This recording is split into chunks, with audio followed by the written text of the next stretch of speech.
Why are they trying to suppress information? Why are they trying to make you think that all of us are bigots and racists? Why do they want you to think we're all mean, scary people? Well, it's all a giant distraction. You know it, I know it, they know that we know it, and they keep doing it.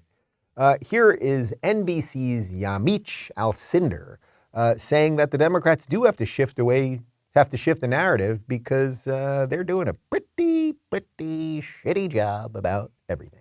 Has to tell people why this is so important.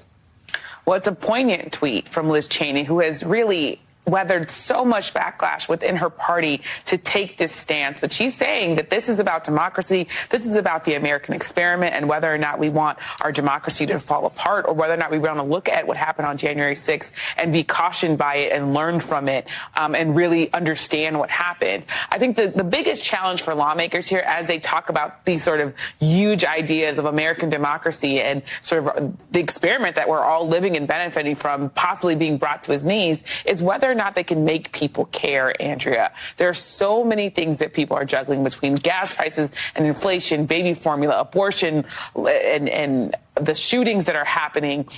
These lawmakers are going to try to now have a narrative to focus the country's attention to say, look at this thing. Do not turn away and understand that while all those other things are really, really important, the foundation of our country, what makes our country function, is the democracy that we have to protect.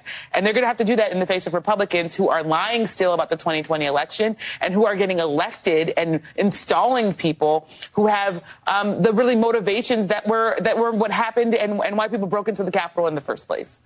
Okay, so what's interesting about that, again, the people that broke into the Capitol, and we better focus on that, and okay, blah, blah, blah. But she sort of acknowledges that the Democrats are not doing well, and we all know it. And again, you don't need me to read you the polls on these things. Just check the price of gas and everything else. But it's not just that the Democrats are not doing well. It's that nobody is tuning into these ridiculous shows anymore, and that's why they constantly have to ramp up the hysteria. The ratings are absolutely abysmal. We've got some info from Fox News. Despite a busy news month during May that included tragic mass shootings and major political primaries, MSNBC was outdrawn during May by such networks as FX, Bravo, Paramount TV Land, ESPN2, Freeform, Lifetime, and Hallmark among the primetime demo.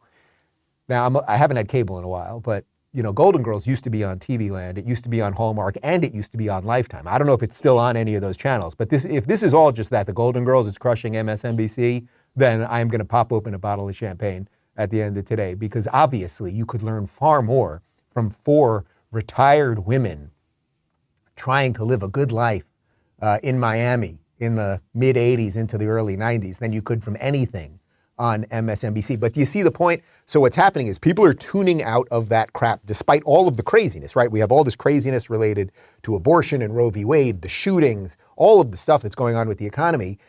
And people are just tuning out of their nonsense.